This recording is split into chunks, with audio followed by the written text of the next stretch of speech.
So if you struggle, or if you've struggled in the past with caring what other people think too much, and just being really worried about getting other people's approval and them, you know, being happy with you and stuff, you know, typical people pleaser type characteristics.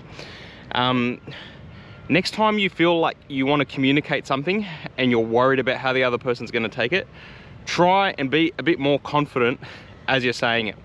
So for example, you could be in a group setting and maybe you've had enough and you want to get going now, but you kind of don't want to be rude. You don't want, you know, you're worried about what other people are going to think if you just want to get up and leave. And, you know, you might think, you know, historically you might try and say, oh, yeah, you know, you might try to come up with an excuse. Oh, you know, I've got a lot of chores to do at home. I better get going. And, you know, kind of like that groveling mentality, like trying to appease people. And you just don't feel good when you talk like that. And then on top of that, the other person who's hearing it just feels a little bit awkward as well. It's just like, mate, if you want to go, just go. Like, you don't have to make up an excuse or a reason. Like, if you're ready to go, just go. Like, you know, and it's just that mindset shift of just being more confident and realizing you don't need an excuse. You don't need someone else's permission to just do something you want to do.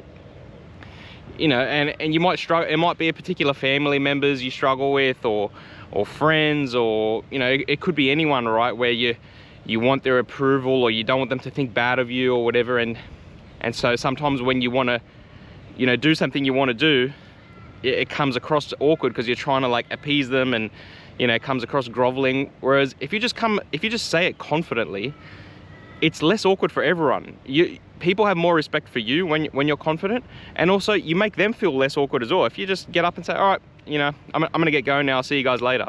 As opposed to like, oh, you know, I got some dishes to do at home, and oh, I got work early tomorrow, I better get going. And, you know, there's nothing wrong with like actually voicing reasons if you have genuine reasons, but a lot of the times we just struggle with not wanting someone else to be upset with us.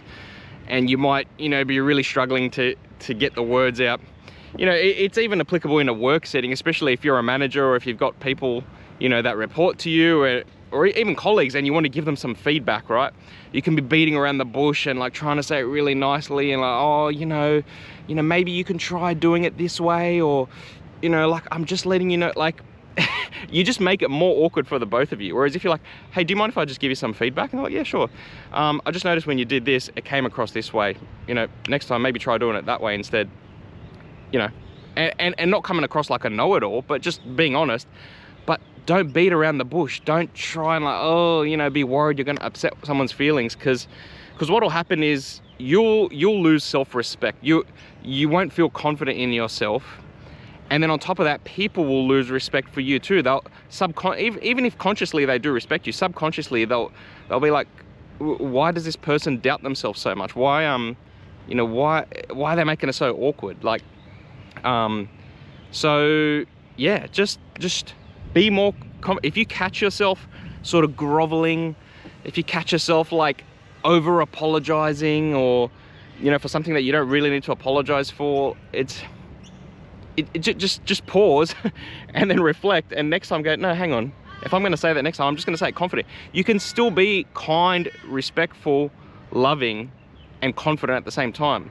I think we get scarred because a lot of people that are overconfident are also arrogant and rude, and then a lot of people that are very kind are sometimes very weak and, you know, don't have a lot of self-respect. Whereas you can learn to have both. You can learn to be confident but full of kindness and love as well, which is, I believe, the balance that we need to have. Now, obviously, if you've never struggled with people pleasing, this will just sound foreign to you. You'll just be like, what's wrong with you guys? Just be normal. And I totally agree with that, because I have struggled with people pleasing in the past, and on occasion still do sometimes. I know what it's like, and I just wanted to share that advice in case it helps anyone. So yeah, I'll see you guys on the next one.